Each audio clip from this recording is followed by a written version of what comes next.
सावन का महीना पवन करे शोर, जिया झूमे से जैसे बनवा नाचे मोर। सावन का महीना पवन करे शोर, जिया झूमे से जैसे बनवा नाचे मोर।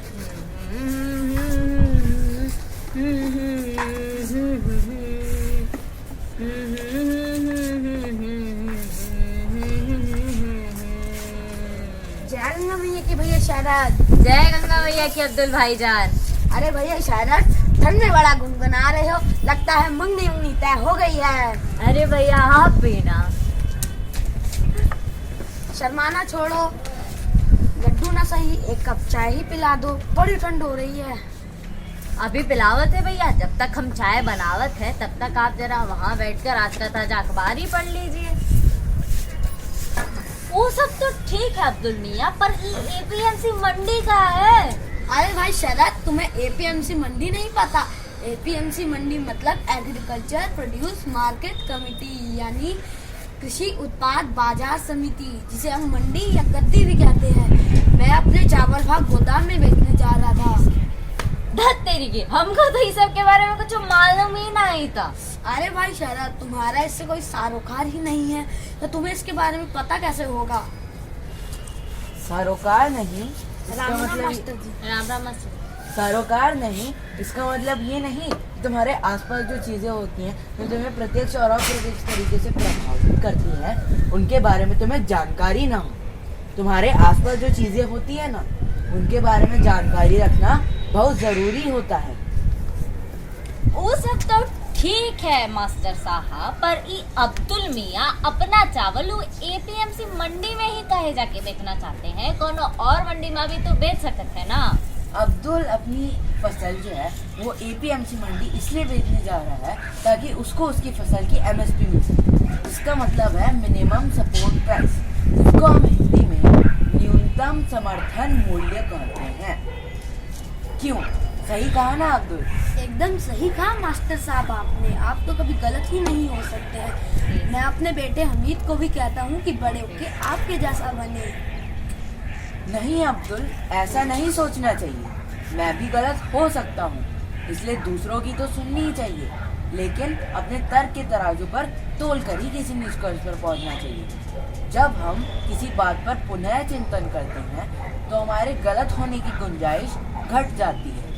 उदाहरण के लिए अब्दुल को सोचना चाहिए कि वो अपनी फसल एमएसपी पर बेचे या स्वयं निर्धारित मूल्य पर, राज्य के अंदर बेचे या अन्य राज्यों में। वो सब तो ठीक है मास्टर साहब, पर अब हम ये जानना चाहते हैं कि ये एमएसपी तय कौन करता है। एमएसपी तय करने का काम केंद्र की एजेंसी सीएसीपी यानी commission for agricultural cost and prices करती है। एमएसपी किसान द्वारा किए गए सारे खर्च जैसे कि बीज, खाद, मजदूरी, बिजली, सिंचाई और आदि के आधार पर साल में 2 बार तय की जाती है। ये तो बहुत ही सही बात है मास्टर साहब। नहीं शरद, मैंने जो अभी अब्दुल से कहा वो तुमने सुना नहीं? दूसरों की सुनो, फिर चिंतन और चर्चा करो, फिर किसी निष्कर्ष पर पहुंचो। अब तुम ही सोचो, किसी राज्य की राजधानी में बैठे लोग कैसे पूरे राज्य के लिए सही एमएसपी तय कर सकते हैं? हर क्षेत्र और किसान की स्थिति अलग होती है, उसके हिसाब से सही एमएसपी तय करना तो मुश्किल ही नहीं, नामुमकिन है। धत तेरे की, हम भी कितना बड़ा बोलवा खैरे, हमने तो इस नजरिए से सोचा ही नहीं था। मास्टर साहब, सच कहूँ तो मैंने भी इस पहलू पर कभी ध्यान ही नहीं दिया। इसलिए तो कहता हूँ, सोचना और सवाल करना बहुत जरूरी होता है। हमें अपने बच्चों को भी प्रोत्साहित करना चाहिए सवाल पूछने के लिए, और तब तक नहीं रोकना चाहिए जब तक उनको कोई जवाब ना मिल जाए। वो सब तो ठीक है मास्टर साहब, पर अभी हम अखबार में देखे रहे कि सरकार ने 3 नवा कानून पास किया। क्या आप हमको बता देंगे कि वो का कानून है और उसका क्या लाभ है? जरूर, अभी बताता हूँ शरद। जैसा कि तुमने अखबार में पढ़ा होगा, पहला विधेयक है कृषि उपज व्यापार और वाणिज्य संवर्धन और सरलीकरण विधेयक, जिसको हम अंग्रेजी में the farmers produce trade and commerce promotion and facilitation act 2020 कहेंगे। कहेंगे। और इस विधेयक के अनुसार किसान अपनी फसल कभी भी और कभी भी बेचने के लिए स्वतंत्र हैं, चाहे वो किसी एपीएमसी मंडी में हो या किसी और अन्य मंडी में। दूसरा विधेयक है आवश्यक वस्तु अधिनियम 1955 में संशोधन, जिसको हम अंग्रेजी में the essential commodities amendment bill कहेंगे।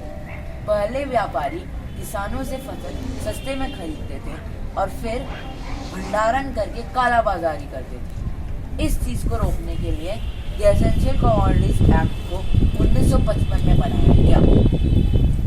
इस विधेयक के अनुसार व्यापारी भंडारण तो कर सकते हैं, लेकिन एक सीमा थी।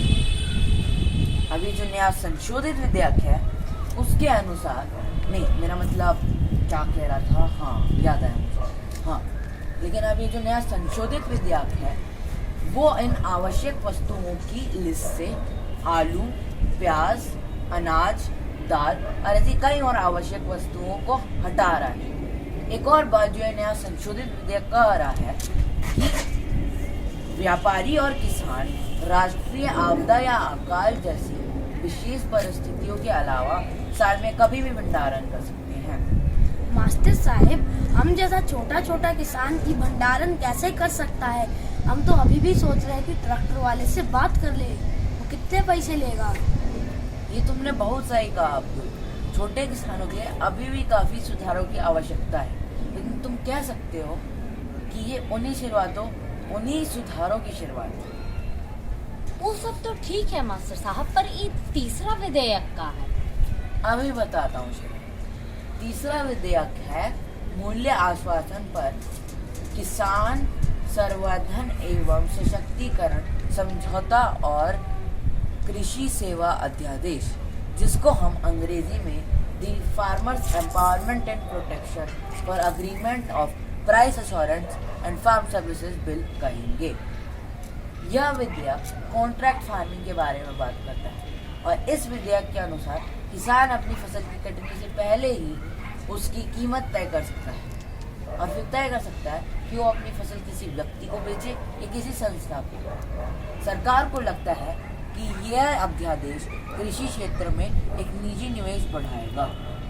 वो सब तो ठीक है मास्टर साहब, पर जब ये सब कानून इतना बढ़िया है तो फिर हमारा ये किसान भाई लोग इसका विरोध काहे कर रहा है? अगर बहुत अच्छा प्रश्न पूछा शरद तुमने। अब सुनो और समझने का प्रयास करो।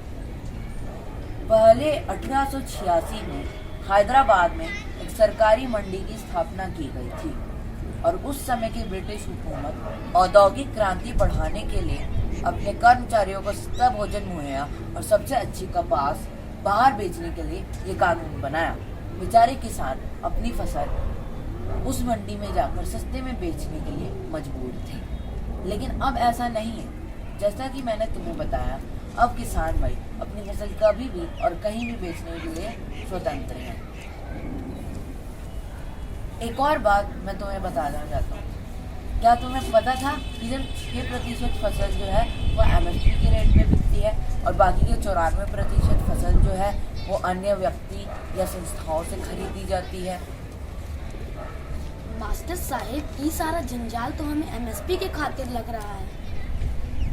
अगर बात MSP की जाए तो MSP के लालच में किसान वो फसल बोने लग रहे हैं जो कि ना ही तो उनकी जमीन के लिए बने हैं और ना ही तो प्रकृति के लिए अच्छे हैं। आप लोग तो जानते ही होंगे कि पंजाब अपनी गेहूं की खेती के लिए कितना मशहूर है, लेकिन पंजाब के किसान जो हैं वो MSP के लालच में गेहूं के बजाय चावल बोने लग गए हैं, क्योंकि ना ही तो उनकी ज़मीन के लिए बने हैं और ना ही प्रकृति के लिए अच्छे हैं। जब वो चावल बोते हैं तो उनकी ज़मीन की भूमिगत पानी कम हो जाती है। और मैंने तो यह भी सुना है कि गेहूं की खेती करने के लिए पंजाब के किसानों को खाली खेत चाहिए। पंजाब के किसानों को ही नहीं मतलब, लेकिन सारे किसानों को।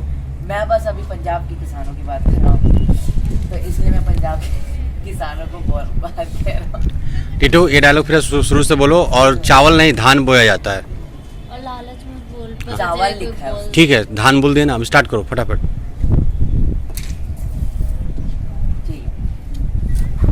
और आप लोग तो जानते ही होंगे कि पंजाब अपनी गेहूं की खेती के लिए कितना मशहूर है, लेकिन अब पंजाब के किसान गेहूं के बजाय धान बोने लग गए, जो कि ना ही तो उनकी ज़मीन के लिए बने हैं और ना ही प्रकृति के लिए अच्छे हैं। जब वो धान बोते हैं तो उनकी ज़मीन की भूमिगत पानी कम हो जाती है, और मैंने तो यह भी सुना है कि उन्हें गेहूं की खेती करने के लिए खाली खेत चाहिए, जिसके लिए वो खेतों के खेत जला देते हैं या तो पराली जला देते हैं, जो कि ज़मीन की खेतों के खेत जला देते हैं या तो पराली जला देते हैं, जो कि ज़मीन की उर्वरा शक्ति को कम कर देती है और उससे हवा की गुणवत्ता भी खराब हो जाती है, जो कि प्रकृति के लिए अच्छी नहीं है। इससे आसपास के शहरों में भी बहुत ज़्यादा प्रदूषण होता है। और एक और बात जो मैं आप लोगों को बताना चाहता हूँ कि पहले तो सरकार किसानों को सस्ते में बीज दे, खाद दे, बिजली मुहैया कराए और फिर उनकी फसल 50% या उसके आसपास ज़्यादा में खरीदे और वही फसल आम नागरिकों को बहुत कम कीमत में दे दी। यह बात देश के अर्थव्यवस्था पर बहुत हानि कर रही है। वो सब तो ठीक है मास्टर साहब, तो इसका मतलब तो ये है कि हमारा किसान भाई लोग बेकारे में विरोध कर रहा है। बात विरोध की जाए तो लोकतंत्र में सबका हक है अपनी राय रखने का, लेकिन मुझे लगता है कि सारे किसानों को एक साथ मिलजुल कर चिंतन और चर्चा करना चाहिए कि उनको विरोध करना भी चाहिए या नहीं। किसी राजनीतिक मतभेद या द्वेष के ऊपर विरोध करना सही नहीं। धन्यवाद मास्टर साहब, आपने तो हमारी आंखें ही खोल दी। धन्यवाद की कोई ज़रूरत नहीं है, इसमें मैंने भी काफ़ी सीखा, जैसे कि हम शिक्षकों के पास अभी भी काफ़ी काम बाकी है। एक उदाहरण के लिए हमारे बच्चों को इस लकीर की फ़कीर बनने से रोकना और उन्हें प्रोत्साहित करना सवाल पूछने के लिए, और तब तक ना रोकना जब तक उन्हें कोई जवाब ना मिल जाए, और फिर चिंतन और चर्चा करना ताकि वो अगले सवाल के लिए तैयार है। तो आप भी चर्चा जारी रखिए, मैं विद्यालय के लिए चलता हूँ, बच्चे मेरा इंतज़ार कर रहे हैं। जी मास्टर साहब।